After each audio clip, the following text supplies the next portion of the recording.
So it's been about 2 weeks since I've been living down in various river spots. And as you can see, here is the river. Nice and calm and peaceful. There's a little beach and someone's put like a sort of rug so you don't hurt your feet on the rocks. It's the Waikato River, just south of Auckland. And as you can see, people do whitebait here. What are these things? They're like homes, completely unregulated. I gotta take a closer look. These things, they're like full houses? What is this? Let's try get closer. Alright. As we can see, this is on public riverland, and it seems people have just a tradition of building huts here. It was raining, so I had to take the drone back in. I don't think it likes the rain very much. It's been raining a lot. It's even raining as I'm recording this. But hey, all things are temporary. And look, a beautiful rainbow. So this is where I stayed. There was quite a few other people staying. Some drug addicts in cars and then some normal tourists in vans. I don't know if I count as a normal tourist or a drug addict in a car since I'm in a car, but okay. I did have a van. It's funny how when you need something, you have it, and when you don't, you don't. So as you can see, my little black scheme car there. And this was the moon. The moon was literally like the sun. It was insane. It's not the sun. It's actually the moon. It was that bright and big. And here's me just getting ready to sleep in the public bathroom. And in the car, all ready for night mode. Hoping there's no serial killers. And it's time to go to sleep.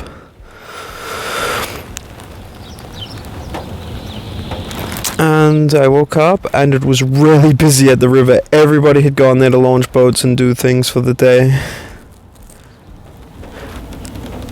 Has an interview with a whitebaiter. The audio didn't turn out very well, so I hope you can understand. So when did you first whitebait? Oh. When did someone first sort of introduce whitebaiting and what it was, or when did you sort of learn about that this thing existed? Probably when my mother used to come here and whitebait at the elbow, which would have been 70 years ago, 60 years ago. She used to whitebait. That's a very long time. It is. And that sort of led to the second question, which is why this particular place that you've decided to whitebait, and is it sort of a regular spot you go to, the only spot? It's a regular spot, but it's easily accessible for us at our age. And do you think you'll always whitebait? I think so, as long as I can. Yeah. Have you heard any stories about people having gun battles and drama and various very dramatic, over-the-top things over whitebaiting spots? I have.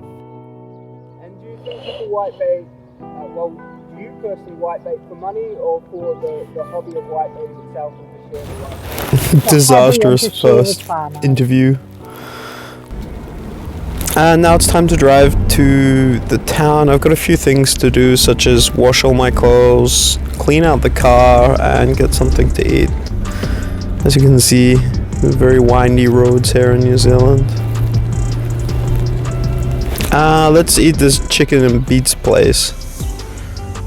And the car definitely needs to clean out after being by the river. It's really muddy and grassy. And I hope you like Minecraft eating sounds, or you're disgusted by them, because here's me eating crunchy chicken and chips.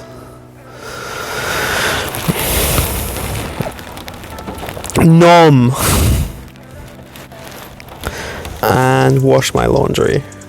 And then I was gonna go have a sauna at the pools. You know, hey, you can have a sauna and a shower for like $4 or something. And it's time to do the groceries. Some shampoo, these things of course, maybe something sweet, some buns.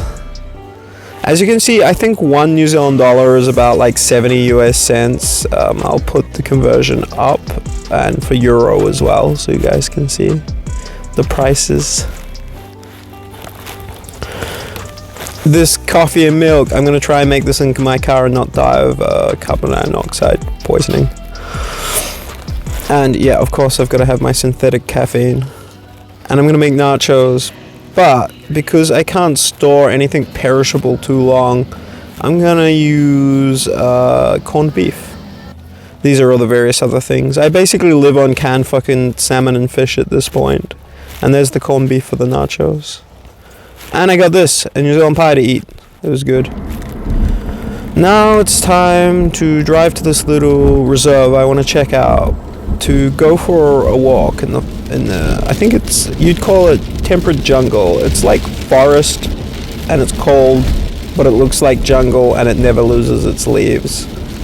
It's different than a lot of places, I guess. Very different than Europe, but not that different than Asia, apart from the temperature being a lot cooler. It's terrible to be both humid and cold.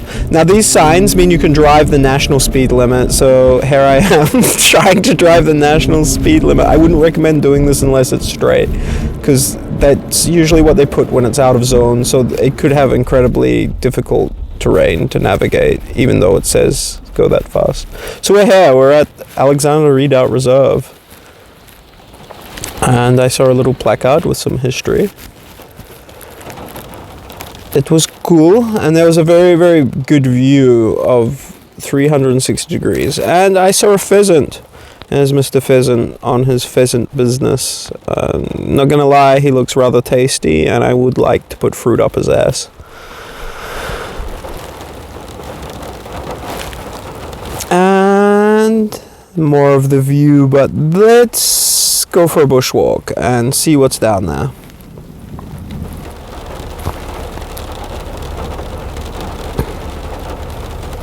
And when I arrived, I was the only one there, but I think that will change once I come out.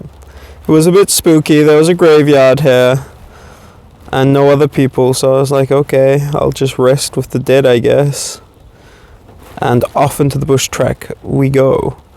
However, I didn't really look at the map or how long it takes, so I didn't complete the whole thing, as you'll see. I ended up just going down quite far, and then realizing when there was a fork in the road, I had no idea where I was going or how long the track was, and it was getting dark, so I needed to go find somewhere to park up for the night. So I didn't do the whole entire loop track, but as you can see, I spent some time down there, and I found this nice little bench to have a rest. And then this is the fork in the road where I was like, I don't know, should I go, should I stay? And I ended up going back. And then I was scoping out somewhere to stay from this high vantage point, right where this reserve is. And I saw another reserve. Let's take a closer look to see. It looks like somewhere I could potentially park up for the night. Let's check it out.